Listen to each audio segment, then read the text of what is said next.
सो लो guys, आज का हमारा practical to determine the heat capacity of given calorimetry of thermoflask. ठीक है, इसमें हम क्या करने वाले हैं, थर्मोफ्लास्क का क्या हीट कैपेसिटी फाइंड करने वाले हैं।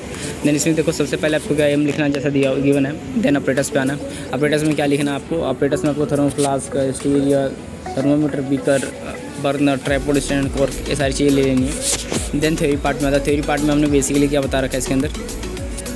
थ्योरी पार्ट में बेसिकली हमने क्या बताया हुआ है कि तो कैलोरीमेट्री होती क्या है एंड ठीक है किस काम आती है एंड इसका जो हीट इवॉल्व का को मेज़र कैसे करते हैं, इसका फॉर्मूला हमारे पास जो गिवन है यहाँ पे। ठीक है, ये हमारे पास जो फॉर्मूला इसका गिवन है इसको, ठीक है। और फिर जो हीट इवॉल्व है इसका फिर हम हीट कैपेसिटी फाइंड करने में कैसे यूज़ करते हैं, ये सारी चीज़ें और सारे इस टर्म्स को हमने क्या हुआ अच्छे से डिफाइन कर रखा है कि स्पेसिफिक एस हमारा क्या होता है, एम किस लिए स्टैंड होता है, टी किसके लिए होता है। राइट, आगे बढ़ते हैं अब।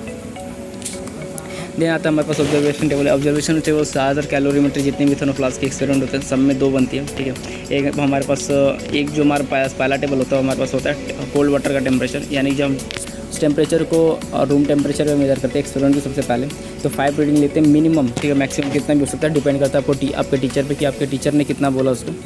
ओके, देन हम यहाँ पर हमने क्या किया है, कोल्ड वाटर की टेम्परेचर। ठीक है, देन कोल्ड वाटर का हमने टेम्परेचर यहाँ पे मेज़र कर लिया। कोल्ड वाटर का हमारे पास ये होगा। देन कोल्ड वाटर का लेने के बाद हम क्या करते हैं, टेम्परेचर को रेज़ करते हैं। ठीक है, टेम्परेचर को रेज़ करने के बाद हम फिर टेम्परेचर ऑफ हॉट वाटर लेते हैं।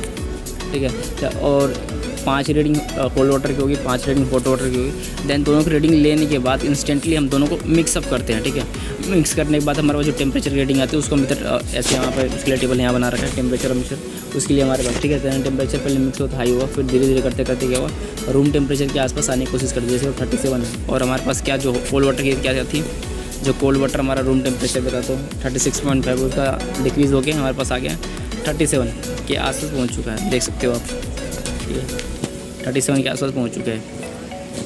ये दो सिंपल टेबल होती है। देन हम आते हैं यहाँ पे जो थ्योरी पार्ट है उसमें बताई भी कहा कि स्पेसिफिक कैपेसिटी कैलकुलेट कैसे करते हैं, उसके फॉर्मूले को ड्राइव करके भी दिखाया यहाँ पे। यह TH है वो टेम्परेचर ऑफ हॉट वाटर है, टी। ठीक है, मैं थोड़ा एक्सप्लेन कर देता हूँ। यहाँ पे TH वो टेम्परेचर ऑफ हॉट वाटर है, TM जो है TH temperature hot water, TM है हमारे पास temperature of mixture and TC है हमारे पास temperature of cold water. Right, okay. Then procedure आता है। प्रोसीजर पार्ट बिल्कुल सिंपल है, आप पढ़ते हो स्टेप बाय स्टेप सारी चीज़ समझ में आपको आ जाएगी। ठीक है, देन हमारे पास एक फॉर्मूला है, इसके अंदर देखो हम वैल्यू सिंपल पुट किया, टेम्परेचर ऑफ हॉट वाटर। अब इसमें देख लो रीडिंग वैल्यूज़ कौन कौन सी लेना है। जैसे टेम्परेचर ऑफ हॉट वाटर है, ठीक है, टेम्परेचर ऑफ हॉट वाटर में लिया 42 डिग्री सेल्सियस, यानी कि देखो यहाँ पे 42 डिग्री सेल्सियस लिया। और टेम्परेचर ऑफ हॉट वाटर हमारा जो स्टार्टिंग एंड का होता है यहाँ पे। ठीक है, इसका एंड वाला पॉइंट जो है मैं इसको मार्क कर देता हूँ अच्छे से।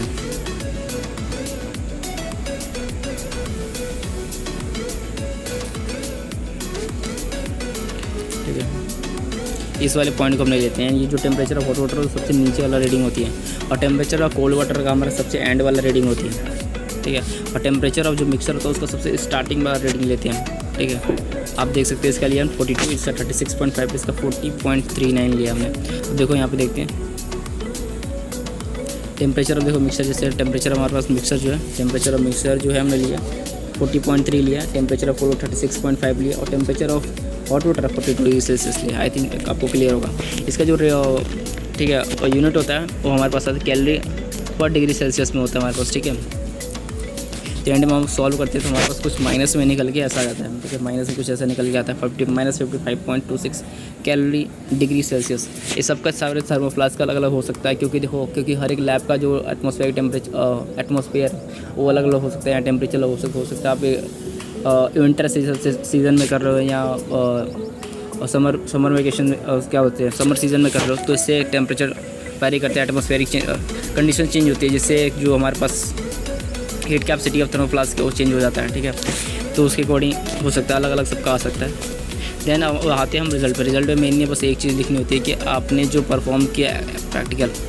ठीक है, आपने रिजल्ट में बस एक ही चीज़ लिखनी है कि आपने जो प्रैक्टिकल परफॉर्म किया उसमें क्या आया निकल के, उसका स्पेसिफिक हीट कैपेसिटी क्या निकल के आया, बस उसको लिखना है और उसको छोड़ देना है और कुछ चीज़ें नहीं लिखनी होती है। ठीक है, रिजल्ट में बस मेन लिखना होता है कि क्या निकल के आया आपका।